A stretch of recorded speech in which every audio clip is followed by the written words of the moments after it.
Movies had to be put on ice during the pandemic. But one of the biggest budgeted movies, the sequel to Top Gun, opens in 2 weeks. ABC 10's Marcus Allen live at the Aerospace Museum. You're going to take flight today there. One of the big news stars caught up with you right there.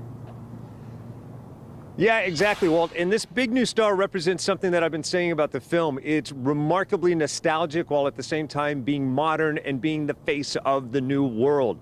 Top Gun Maverick hitting theaters Memorial Day weekend. Did you know some of it's shot in your own backyard? When you see ice caps and them flying through the mountains and the crevices, much of that, the Sierras. Now back to that actor. He is changing the face, a bold new look for this Top Gun Maverick. Take a look.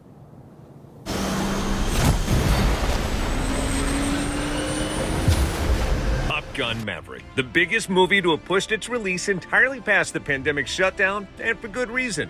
Its original remains the highest grossing film featuring American military of all time.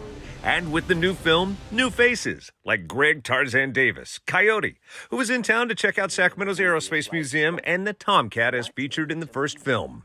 Infinitely more than a movie, it's a great tribute to the men and women who have served our country, some of which we've lost along the way, so thank you for doing that.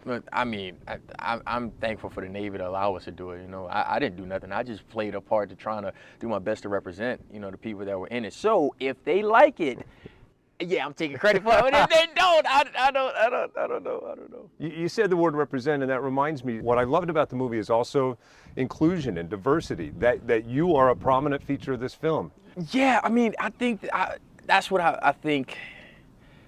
Top Gun Maverick is a great film, right? And we know the world is going to see this movie. And I think it's very important, and I'm glad to be a part of this and the other characters that we have in it that represent different people around the world, because they'll be able to see themselves and say, like, wow, I resonate with that character. And I thought that was a big part when I was looking around at all of the people who were on set, and I was like, wow, people are going to see Monica and be like, that's a woman doing that. I can do that. They're going to see Danny. They're going to see me and Jay. They're going to see all these different characters that they're not used to seeing. And I'm like, wow, I can do that. You know, whether they want to join the Navy or be an actor or whatever it is it inspires. I mean, I'm just grateful to be a part of this experience.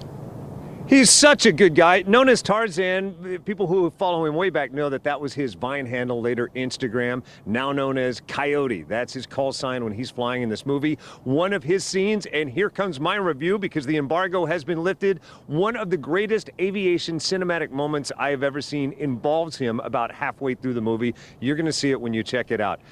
The movie is, like I said, nostalgic while at the same time being modern with lots of bold new faces in it, and really just beginning to end just about the perfect movie. One of the best sequels ever made. I put it up with Toy Story 2 and The Godfather and Empire Strikes Back, and that's my review. And yes, when you see them flying through the snow-capped mountains, that was shot near South Lake Tahoe. So there's that. Back to you. I love any scenery that includes the Great Sierra, so that's good. And your review is good, so that's going forward. I think he's right. A lot of people are going to go. And it's not just me, because I know, Walt, you think I love every movie.